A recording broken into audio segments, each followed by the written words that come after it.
Hi, how are you? Today we're going to look into a new Torah called Behakoisai. Or the spelling could be a little bit different, but it's pronounced as a Behakoisai, means statutes. This parasha, this has got the 78 passages, and it talks about mostly of the Uzzah and his uh, the story. If a Jew or a Jew should follow the laws of the Torahs, and God says that, you know, uh, whoever follows the Torah perfectly and completely, then He will bless them. And whoever not following the Torah or the laws, definitely He will curse them out. So the following the Torah,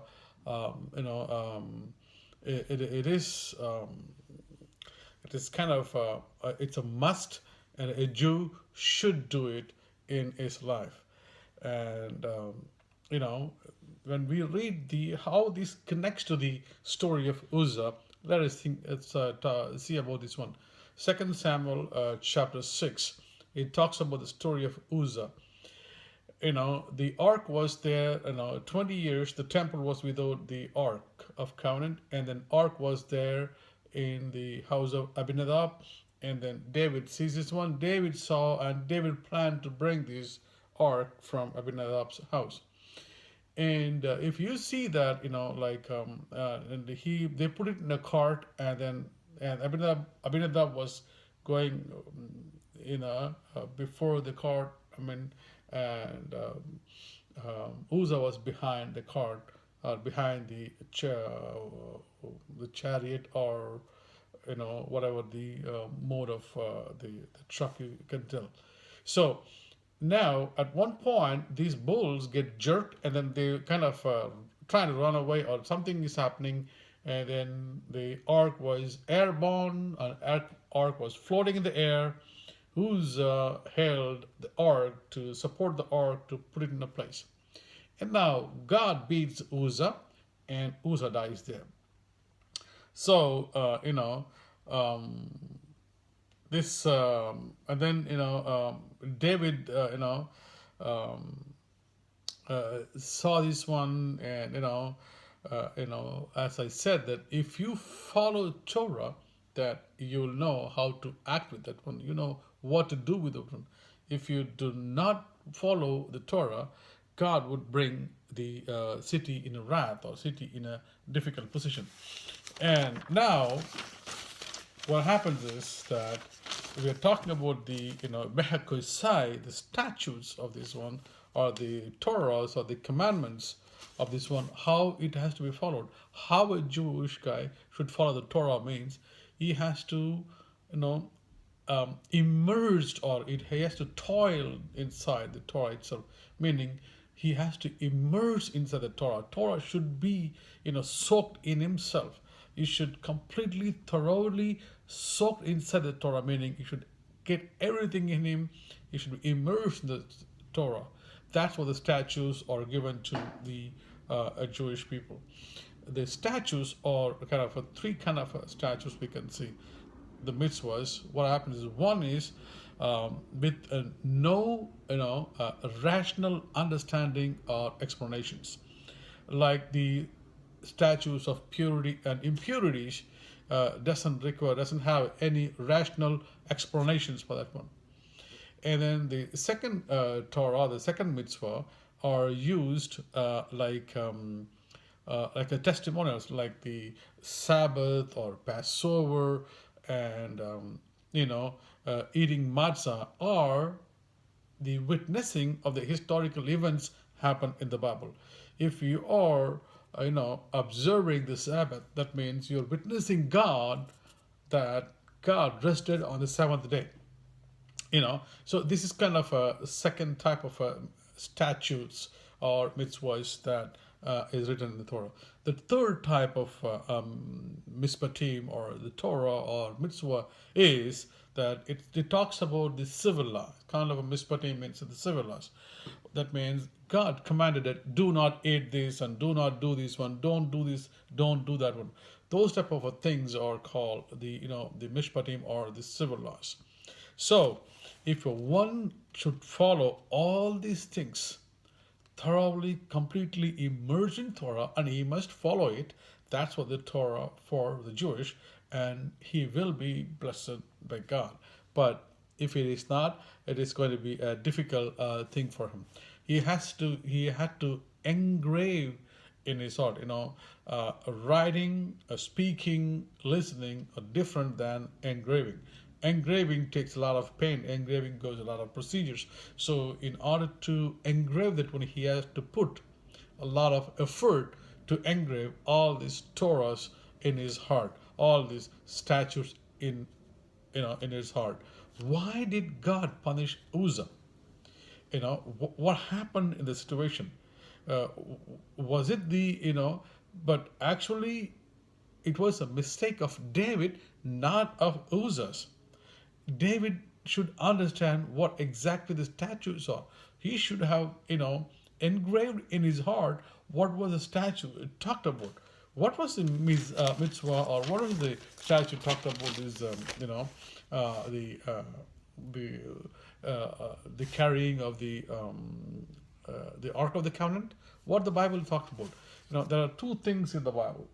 One is God's will, and the second one is the God's pleasure. The mitzvahs are two levels. One is the God's will, and the level two is the God's pleasure. You know, God, David saw these mitzvahs in the God's will. Everything is God's will. That's why you will always see in the Psalms, he wrote all the time, Lord, let it be happen according to thy will, thy will. So David, most of the time, he saw those things in God's will. But actually, God is saying it's a pleasure of God to do the Torah. It's a God's pleasure to do to observe the Torah. What happened? If the ark was supposed to be carried by the shoulders of the Levite, even a 5-year-old kid knew about this. 5-year-old kid knew about this Torah portion, because this ark should be carried in the shoulders of these Levite people. How come David forgot this and he put it in a bullock cart or a cart with the animal pulling that one?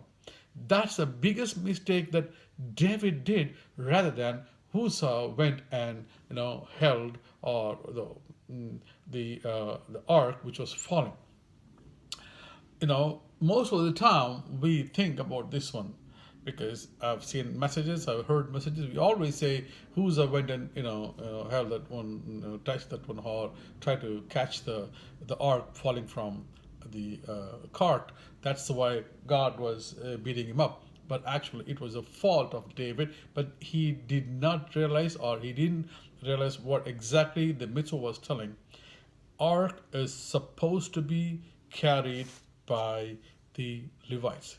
He should have told the Levites to carry the ark to the city, because even though Uzzah was dead, for example, when the ark was carried back to Obed Edom's house, and it was kept in 3 months there, Obed Edom's house was so blessed just because of the ark was kept in there. So ark will give you the blessings when you give back to the ark of covenant what the respected should be paid off. Because if you don't, you'll be getting the cursing. So David's mistake, that's David's mistake, that he didn't bring the ark in a proper way. And also, when you carry, there is a procedure when you're carrying the ark of the covenant. They have to have the two rods on the both sides will be there, and these Levites will be carrying face to face. Two people this side, two people, they will be carrying, moving. The face to face movement should be done in this one. But what he did, he showed the back. David was kind of showing the back towards the ark, but the ark should be carried to be face to face. How this has been, even these are this method, or this has been confirmed when you see the top of the ark of the covenant. There will be two cherubims. It will be facing each other. It will be facing each other, not facing, because there is a big meaning to that one. And inside the ark of the covenant, It's very important, folks. Inside the Ark of the Covenant, the Ten Commandments, the Lucos or the Ten Commandments are written was there. But the writings of the Ten Commandments was also, in a way, it has been written in a circle. Thus, these words will be facing each other. So all in anywhere turn and see, that was the biggest miracle of the Ten Commandment. That if you see it any way, any side, it'll the words will be facing each other. That's how the words will be written, folks. And why this should be written on face to face, why the cherubims were sitting face to face, why the Ark of the Covenant should be carried by the Levites by face to face walking. Why? Because this is what exactly it means, meaning that when God tells or God told the Torah or the mitzvah, and the response of the Jewish person is supposed to be the way that God expects. That's how it is. God is telling the order and God is giving the commandment and the response of the Jewish. That's why it has been face to face. Do you know in those days, when God was giving this response, giving these commandments, Jewish people they used to die because when God gave, I am the God and no other God for you, you should be having or entertaining or celebrating. So when God said this one, Jewish people, most of them, they literally died because they could not take this one inside the heart, and then they literally dead on those days. So the mitzvahs, the commandments, have such a big power that it'll penetrate through your heart, and you have to be responsible enough to give a response to that God. You have to practice the Torah in your life. You have to read the Torah in your life. You have to, in order to get these things done, squared out, you need to be engraving all this Torah in your heart, or you should be immersed in the heart, in the Torah. That's what the Bible expects it. Bible expects the Torah should be done in a way that God expects you to read every single minute, because it takes a lot of effort to engrave. Since David missed the point of carrying the Ark of the Covenant, which was supposed to be carried face to face position, he totally forgot that, and then he gave Uzzah was being punished for that one. So, folks, in order to reveal all these things, in order to get a clear confirmation, all these things, a clear understanding all these things, we need to follow, we need to study, we need to work along with the Jewish people, because they lived with God. God was with them, and God walked with them. Only through them we can learn and understand more about the Bible. See, in order to understand the Bible correctly, exactly the way it should be, it has to be done in a Jewish way. That's why I was encouraging you guys to follow the Bible in a way that we are supposed to be following it. It's not the way that all the other people or what we are teaching or what being taught all these years. So there are so many things that you will be learning, because the language, the Bible, everything was given to them first. So we need to make sure that we are understanding exactly the Bible. I'm here to combine these things, that I'm not asking you to become a ritual person or a traditional person or giving some sacrifices and walking away. It is not that I'm telling. I'm talking about learn from those days what they did and apply to our daily life here today. So in order to be a successful Christian in your life, we already discussed the three levels of the living life since yesterday, from when we were reading the Behar 3 Torah portion. In this portion, you'll understand why a Jewish guy should keep the Torah in his heart, why the Torah must be kept in his heart, why the mitzvahs are supposed to be engraved in his hearts. There are apart from 613 commandments God gave, all of them he wrote in his own hands and he engraved on the slabs.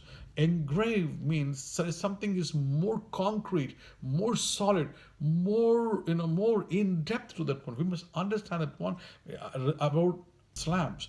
Engrave means something is more concrete, more solid, more more in depth to that one. We must understand that one about that doesn't mean that the other 613 is not important. They're also important, but this is more specifically engraved in the slabs.